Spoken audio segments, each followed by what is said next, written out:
ठेकेदारांकडून टक्केवारी घेऊन मोकळे झाले.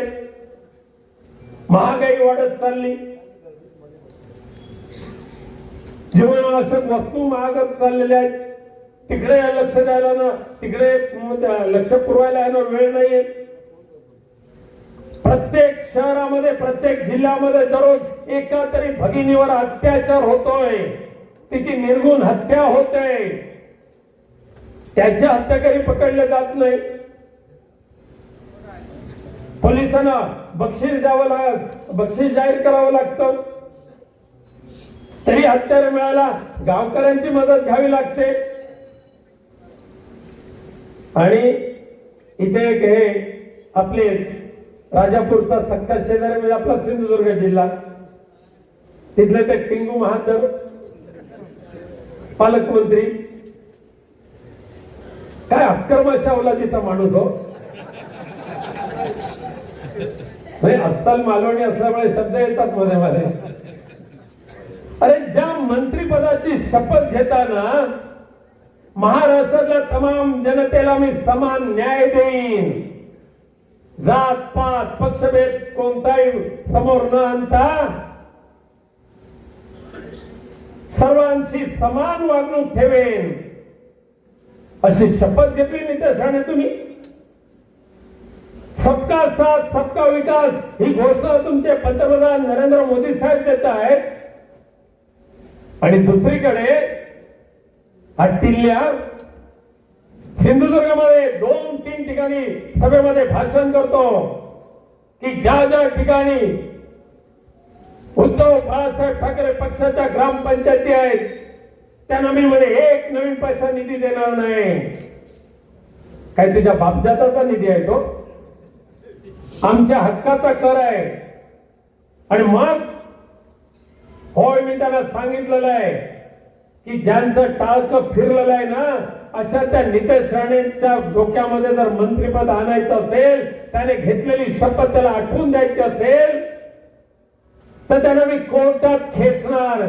आणि आदरणीय पक्षप्रमुख उद्धवजी ठाकरे साहेबांच्या मार्गदर्शनाने, आदेशाने येत्या आठवड्यातच नितेश राणे तुम्हाला अशी नोटीस देईन की त्या विधानसभेच्या अध्यक्षांना आणि राज्यपालांना या नितेश राणेंना टर्मिनेट करावं लागेल. अशा पद्धतीची घोषणा त्या नितेश राणेंनी केलेली आहे.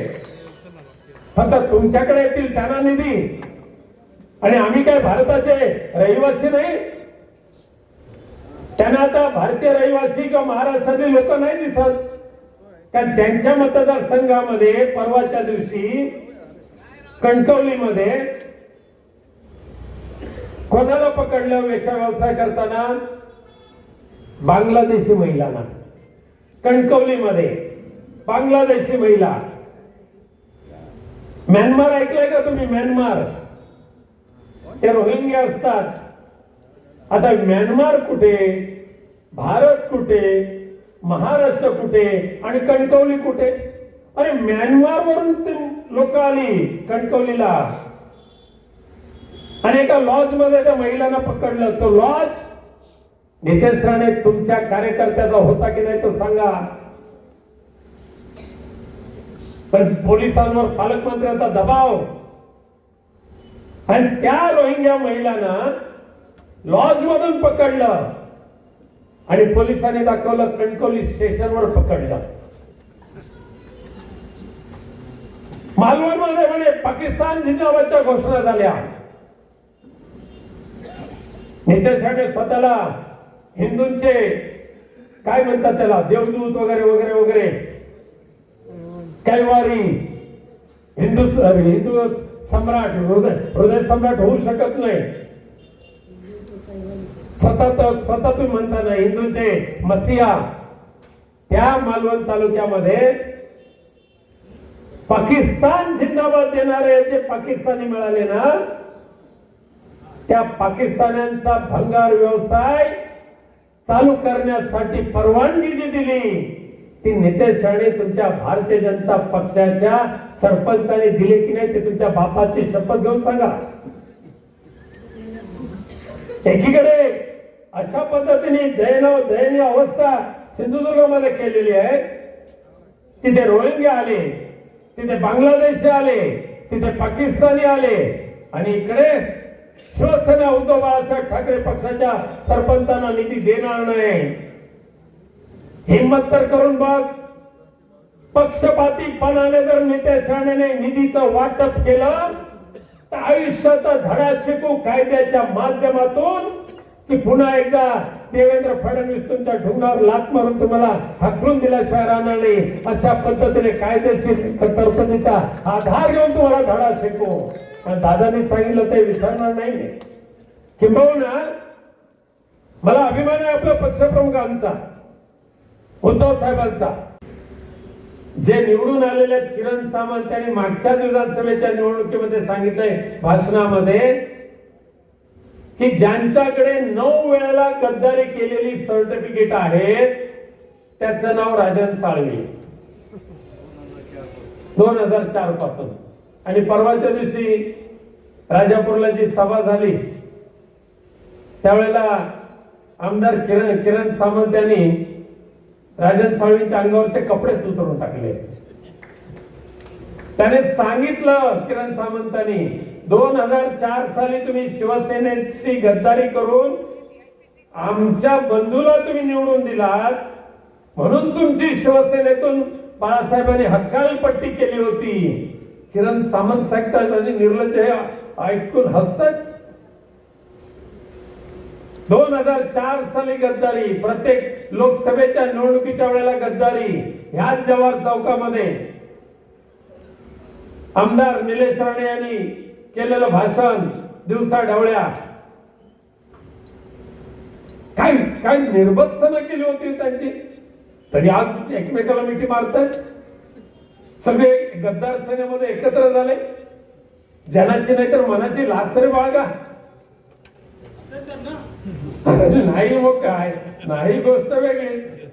परंतु ठीक आहे, विनायक राऊतच्या नावाने दगड फोडत फोडत फोडत तुमचा कपाळ मोक्ष होत आलाय आता. म्हणून मला का देवाकडे एकच प्रार्थना करायची की बाबा शेवटच्या वेळेत त्यांना जास्त त्रास देऊ नका. उर्वरित त्यांचं रिटायरमेंट आयुष्य सुखात समाधानाने जावं. कारण गद्दारीने मिळवलेला पैसा भरपूर आलेला आहे, भरपूर आलेला आहे.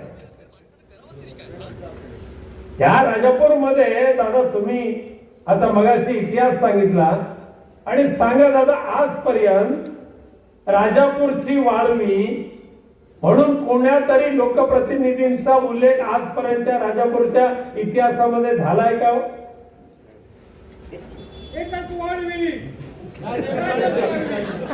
राजापूरची वाळवी राजन साळवी ही पदवी ज्याला मिळाली त्याचं नाव राजन साळवी. आणि रिफायनरीचा केवढा मोठा कळवळा, केवढा मोठा कळवळा रिफायनरीचा. अरे अख्खा राजापूर सहित संपूर्ण कोकण म्हणतोय की रिफायनरी सारखा प्रदूषणकारी प्रकल्प आपल्याला नको आहे. पण हे महाशय हवाय हवाय. आणि मग सांगा त्या रिफायनरीला पाठिंबा देत असताना राजन साळवी तुम्हाला कोकणवासियांचं भलं वाटत होतं की त्या ज्या परप्रांतीय भूमाप्यांनी जी जमिनी घेतल्या होत्या त्या जमिनींच्या दलाली घेण्यामध्ये तुमचा जास्त रस होता. हे सांगा तुम्ही धूतपापेश्वरच्या पायावर हात ठेवून. रिफायनरी करता ज्या परप्रांतीय भूमाप्यांनी जमिनी घेतल्या त्यांच्याकडून 3.25 करोड रुपये दलाली घेणारा हा गद्दार आमदार 3.25 कोटी रुपये दलाली मंजूर करून देतो. आणि अख्ख्या राजापूर जिल्ह्यात तालुक्यातल्या सगळ्या ग्रामपंचायतीचे ठराव नेले आणि उद्धव साहेबांसमोर ठेवले. उद्धव साहेबांनी विश्वास ठेवला. पण ज्या वेळेला उद्धव साहेबांना खरं कळलं त्यावेळेला स्वतः उद्धवजी त्या गिरमादेवी कोंडवर आले आणि त्या महिलाला सांगितलं की यांना तुम्ही शिवाय घालू नका. चूक असेल तर ती माझी चूक आहे आणि म्हणून ती चूक सुधारण्यासाठी मी तुमच्याकडे आलो. अरे स्वच्छ मनाचे आणि तेवढ्या स्वच्छ विचारांचे पक्षप्रमुख आम्हाला मिळाले. त्यांच्याशी बेईमानी करून तुम्ही ज्या गद्दार गटामध्ये गेलात त्या गद्दार गटाने एक एक पापाचं घडा तुम्हाला वाचायला सुरुवात केला. सुरुवात केलं पापाचा घडा वाचायला. पण मगाशी सांगितलं 2004 साली गद्दार झाले. एक किरण भैया सामंत आणि आमदारांनी परवाच्या राजापूरच्या मीटिंग मध्ये सांगितलं. आमदार निलेश राणेंनी प्रत्येक लोकसभेच्या वेळेला किती किती कुठे कुठे दिले. मग ते शर्ले मोंटे असेल, केळवलीचा रस्ता असेल, ओणीचा रस्ता असेल किंवा पाचलचा आता एकाचं घर असेल. अरे तुमचे जे पीए होते ना, त्या पीएनेच आता तुमची कुंडली आमच्या समोर आणलेली आहे. हा कुठे देवस्की करत होता, कुठे काळ्या पिसाची कोंबड्या पुरत होता, कोणाच्या नावाने पुरत होता. हे सगळं आता तुमच्या पीएने सांगितलंय. कारण हे केलेलं पाप फार दिवस पचणार नाही. आणि म्हणून तुमची जी गद्दारी आहे, राजन साळवींची गद्दारी, ही खऱ्या अर्थाने राजापूर मध्ये झालेली शेवटची गद्दारी असेल. या पुढे जो निर्माण होईल तो राजापूरचा निष्ठावंत कार्यकर्ता, राजापूरचा आमदार बनेल, हे अभिमानाने या ठिकाणी मी तुम्हाला सांगू इच्छितो. गेले अनेक जण, आता 40 जणांच्या त्या गद्दारांचं नेतृत्व सुद्धा तुम्हीच करत होता, हे सुद्धा त्या भैयानेच सांगितलंय अगदी परवाच्या दिवशीच्या मीटिंग मध्ये. ठीक आहे, निर्लज्जम सदासुखी. आता पुन्हा बोलत राहा. आता त्यानंतर लांजामध्ये होणारं कार्यालय, तिथे लांजाच्या कचरा भूमीच्या माध्यमातून किती लाख रुपये लोकसभेच्या निवडणुकीच्या वेळेला घेतले ते तिथे सांगेन तुम्हाला. स्वतः गद्दार बनायचं, स्वतः बेईमान बनायचं आणि जाता जाता मात्र शिवसेना संपवत असताना विनायकराव सारख्या एका प्रामाणिक मातोश्रीच्या सेवकावर तुम्ही दगड फोडून जात होता. अरे त्या धूतपापेश्वराचा मंदिराचा जीर्णोद्धार किंवा विकास केवळ आणि केवळ उद्धवजींच्या दूरदृष्टीमुळे झाला. तिथे सुद्धा टक्केवारी तुम्ही घेतली बाबा. विनायकरावने धूतपापेश्वरचे आशीर्वाद घेतले. गद्दारांना आता कंठ फुटायला लागलाय. तो रामगडी एक नाही पुढचा खेडचा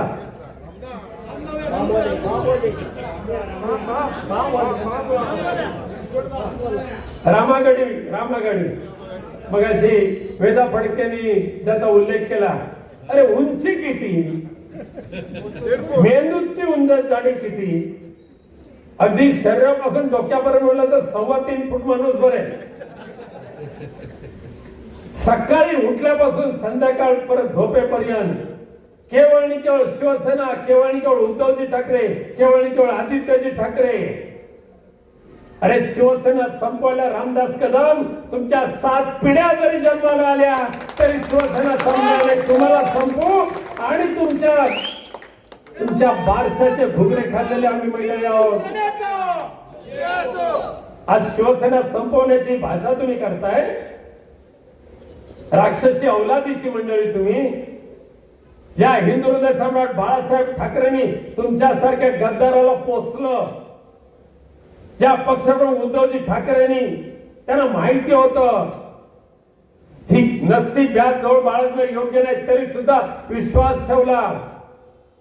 पर्यावरण मंत्री केलं, अख्खं महाराष्ट्र लुटलं.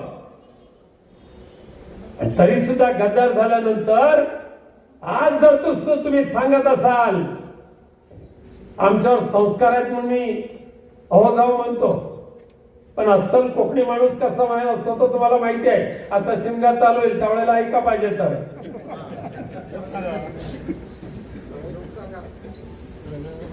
केवढ्या मोठ्या विचार करतोय शिवसेना, उरली सुरली शिवसेना संपो. पण ज्या वेळेला ठीक आहे, आवाज येतोय ना? अरे रामदास कदम लक्षात ठेवा, शिवसेना संपवणारे तुम्ही ज्या वेळेला जाल त्यावेळेला 4 जणांचा खांदा द्यायला सुद्धा आमचा निष्ठावंत हे गद्दार नसणार त्यावेळेला. कारण आता भारतीय जनता पक्षाने त्यांचा आता हिशोब करायला सुरुवात केलेली आहे. त्या दाढीवाल्या गद्दारांना सत्य आहे की नाही?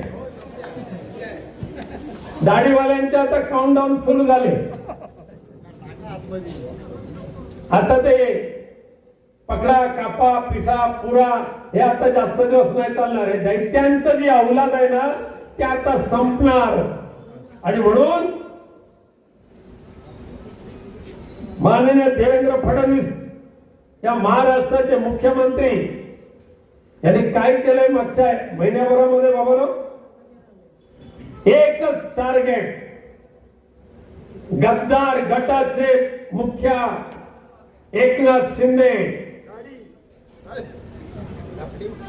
त्यांच्या कारकिर्दीमध्ये जेवढं भ्रष्टाचाराच्या मागण्या मंजूर झाल्या, जे भ्रष्टाचारी प्रस्ताव मंजूर झाले ते सर्वच्या सर्व रद्द करून टाकले. सुमारे 5,500 कोटीपेक्षा जास्त नफा ज्याच्यातून कमावला होता या गद्दारांनी ते सगळे प्रस्ताव देवेंद्र फडणवीस यांनी रद्द केले. देवेंद्रजी, देव तुमचं भलं करो, सध्या तरी देव तुमचं भलं करो.